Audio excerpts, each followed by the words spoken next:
आज आपण बनवूया क्रिस्पी कुरकुरीत चमचमीत लच्छेदार असे उपवासाची भजी एका टेस्टीशा चटणीसोबत। चला तर मग बघूया। त्यासाठी इथे 3 बटाटे साल काढून आणि स्वच्छ धुवून घेतले आहे। ते आपण किसणीने किसून घेणार आहोत। आता इथे एका किसणीच्या मोठ्या भागाने किसणार आहोत। लहान साईडने किसायचे नाही, नाहीतर भजी हवी तशी कुरकुरीत होणार नाही। आपल्याला कांद्याच्या भज्यांसारखे लच्छेदार भजी करायची, त्यासाठी मोठ्याच साईडने किसायचे। त्यामुळे भजी छान क्रिस्पी बनतील आणि खायलाही खूप कुरकुरीत लागतील। हे बघा, सर्व बटाटे इथे जाडसर असे किसून घेतले आहेत। आता आपण ते एका बाउलमध्ये काढून घेऊ।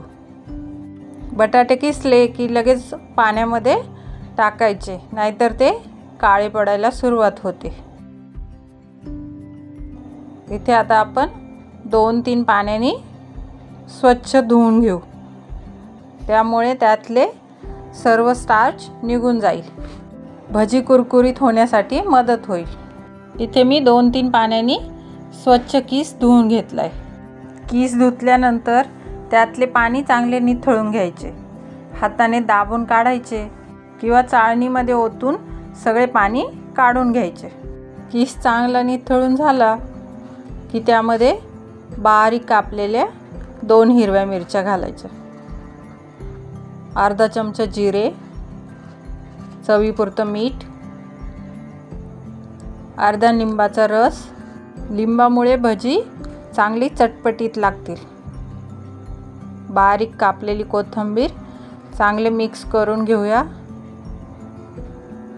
आता त्यामध्ये लागता राजगिऱ्याचे पीठ टाकायचे।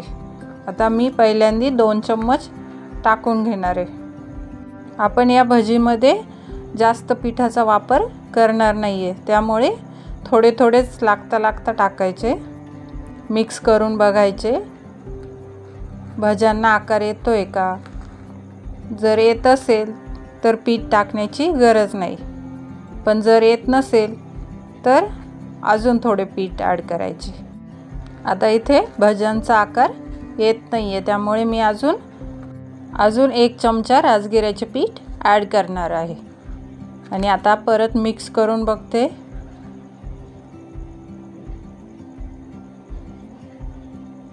गोळा करून बघायचा, आता चांगला येतोय। आपण याची भजी करू शकतो। तेलात टाकल्यानंतर तुटायला नको, म्हणून अगोदरच चेक करायचे। आता एका कढईमध्ये तळण्यासाठी तेल टाकूया।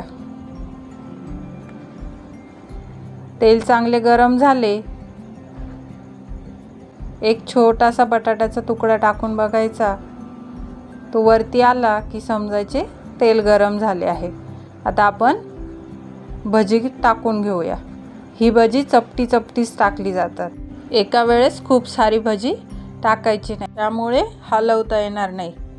ही भजी मंद आचेवरच तळायची असतात। तळताना गॅस मोठा करायचा नाही। आता ही सगळी भजी टाकून झाली की अशीच 2-3 मिनिटांसाठी तशीच ठेवून द्यायची।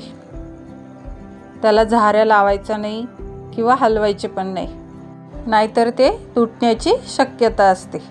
आता आपण असेच 2-3 मिनिटांसाठी ठेवू, तोपर्यंत चटणीची तयारी करून घेऊ। एका मिक्सरच्या भांड्यात कोथिंबीर, थोडेसे शेंगदाणे, 1 हिरवी मिरची, 1 इंच अद्रक, चवीनुसार मीठ, पाव चमचा साखर, अर्धा लिंबाचा रस। साखरेने चटणीला गोडपणा येणार नाही, तर तिखट आंबटपणा बॅलन्स करेल। हे सर्व पाणी टाकून बारीक वाटून घेऊया। भज्यांसोबत खाण्यासाठी एक चटपटीत अशी चटणी तयार आहे। ही चटणी खरंच खूप भारी लागते एकदम। भज्यांसोबतच नाही तर पराठा, ढोकळा यांच्यासोबत पण खूप भारी लागते। एकदा नक्की ट्राय करून बघा। आता आपण तिकडे भजी होत आली असतील ती पण बघूया। भज्यांनी छान आकार धरला आहे। आता आपण पलटी मारून घेऊया।